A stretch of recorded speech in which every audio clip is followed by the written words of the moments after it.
Hello students, आज हम metal chapter को कंटिन्यू कर रहे हैं, तो चले शुरू करते हैं। मेटल्स का जीव में क्या क्या भूमिका है, हम इस बात पे डिस्कस करेंगे।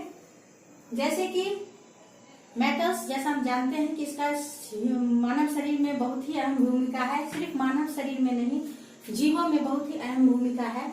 जैसे कि कुछ नॉन मेटल्स पाए जाते हैं हमारे शरीर में, जैसे carbon, hydrogen, nitrogen, oxygen, phosphorus और सल्फर। और मेटल्स पाए जाते हैं जैसे sodium, potassium, calcium, zinc, magnesium, iron, copper. ये कंपाउंड्स के रूप में प्रोटीन, कार्बोहाइड्रेट और लिपिड में पाए जाते हैं। ऐसे में कुछ मेटल जो है वो कम अमाउंट में और कुछ ज्यादा अमाउंट में पाए जाते हैं। जो अधिक मात्रा में पाए जाते हैं वो सोडियम, मैग्नीशियम, पोटेशियम और कैल्शियम है। और जो कम मात्रा में शरीर में पाए जाते हैं वो magnesium, iron, cobalt, copper, zinc और मोलिब्डेनम है।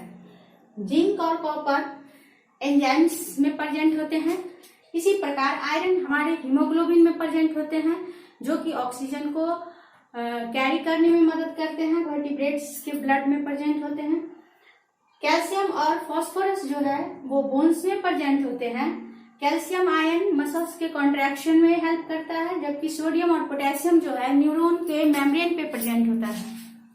मैग्नीशियम क्लोरोफिल में पाया जाता है और ये प्रकाश को एब्जॉर्ब करने में मदद करता है, जिसके कारण प्लांट्स अपना भोजन स्वयं बना सकते हैं और इसी कारण वो ऑटोट्रॉफ्स होते हैं। जिंक इन एंजाइम्स, करीब 300 से ज्यादा एंजाइम्स में जिंक पाए जाते हैं। ह्यूमन बॉडी में करीब 2.5 ग्राम्स जितना जिंक की मात्रा पाई जाती है। In the form of compound and ion, compound और आयन के रूप में प्रेजेंट है। ऑर्गन में, टिश्यू में, सेल, बोन्स में प्रेजेंट है। इसके अलावा भी पैंक्रियाज में, किडनी में, लीवर में, प्रोस्टेट ग्लैंड में और सीमेन में ये प्रेजेंट होता है। जिंक रेटिना में भी प्रेजेंट होता है। और इसका जो मुख्य स्रोत है जिससे हमारे शरीर को जिंक प्राप्त होता है वो है egg, meet, liver, sea food जो समुद्र से, जैसे कि समुद्र के जो जीव जानवर सबको जो खाया जाता है उसमें, और सीरियल्स मतलब कि जितने भी अनाज होते हैं उस समय जिंक की मात्रा पाई जाती है। जिंक का शारीरिक और मानसिक स्वास्थ्य दोनों पे अहम भूमिका है।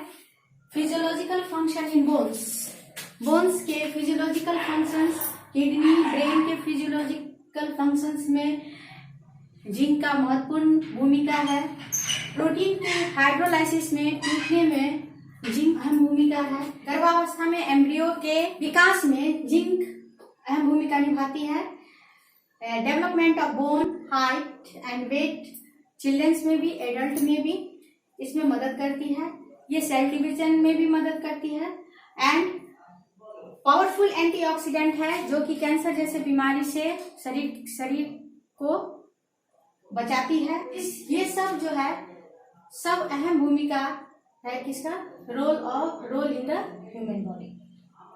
डिफिशिएंसी यानी कि कमी से अगर जिंक शरीर में कम हो जाए तो इसका क्या असर पड़ता है।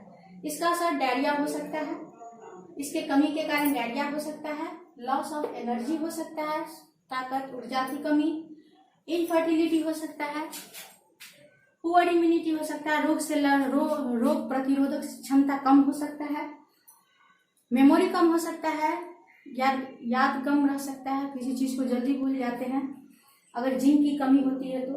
इनएबिलिटी टू फोकस, किसी चीज पर ध्यान देना, किसी चीज पर केंद्रित होना, ये कमी हो जाती है। घाव भी धीरे धीरे बढ़ता है, घाव जल्दी ठीक नहीं होता और नर्व जो है वो डिसफंक्शन करने लगते हैं और कभी कभी कान में बहुत जोर की झंझनाहट भी होती है। ये सब जिंक की कमी के कारण होती है। सोडियम और पोटेशियम आयन का महत्व है, ये हेल्प करता है।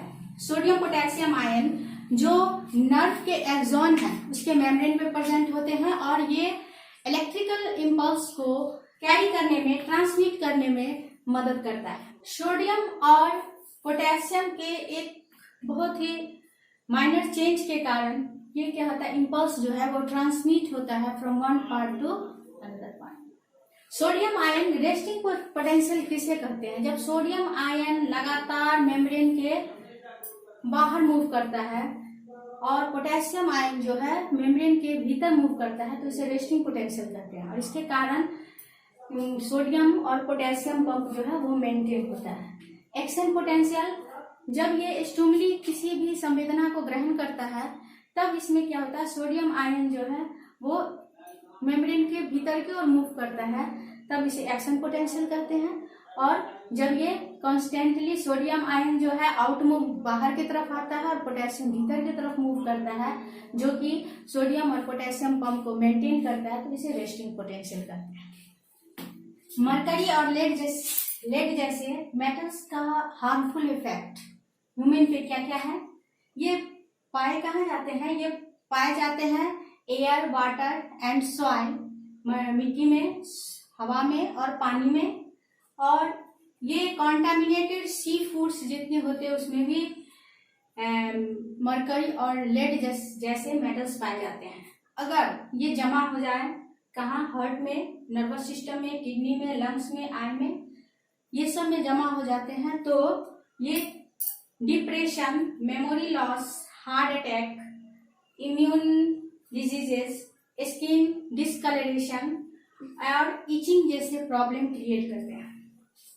लेड के मरकरी और ये लेड के, अगर लेड जो कि हवा, पानी और मिट्टी में, ये बैटरी, गैसोलाइन, चॉकलेट, डिब्बे में जो खाना आते हैं जैसे मिठाई वगैरह भी आती है, या कोई जो पैकेट में खाना आता है, canned food, plastic, newspaper, paints, ये सब में लेड प्रेजेंट होते हैं। लेड जो डिपॉजिट हो जाते हैं ब्रेन में, बोन्स में, स्प्लीन में, किडनी में, और कॉज कर सकते हैं सीरियस हेल्थ प्रॉब्लम्स भी क्रिएट कर सकते हैं। और ये बच्चों में खास करके अगर ये बहुत ज्यादा मात्रा में आ जाए तो ये बच्चे के ब्रेन को इफेक्ट कर सकते हैं। बच्चे में प्रॉब्लम्स इतनी आ सकती है कि वो डेथ भी हो सकता है उनका। और ये मेंटल रिटार्डेशन, जो मेंटल डेवलपमेंट होता है वैसा न होकर वो मेंटली रिटार्डेड होते हैं। एंड वो बिहेवियर डिस्ट्रप्शन, मतलब छोटी ही उम्र में एडल्ट जैसे गलतियां दिखाते हैं, कुछ ऐसा बिहेवियर्स दिखाते हैं। ये एनीमिया कॉज कर सकते हैं, हाइपरटेंशन कॉज कर सकते हैं, toxicity in the reproductive organ, यानी कि ये जननांग में जहरीला प्रभाव कर सकते हैं। ये सबसे बचने के लिए इसका कंट्रोल यही है कि सैनिटेशन यानी सर सफाई अगल बगल में अच्छा होना चाहिए, घर के अंदर भी बाहर भी प्रॉपरली हैंड वॉश करते रहिए और हेल्दी डाइट लीजिए, जिससे कि ये मेटल शरीर में नहीं जाए। इससे हम शरीर को प्रिवेंट कर सकते हैं, बचा सकते हैं। तो आज के लिए बस इतना ही। नेक्स्ट वीडियो में हम कुछ नया टॉपिक लेकर आएंगे। तब तक के लिए good bye, see you. pain I felt is paid for, all is said and done.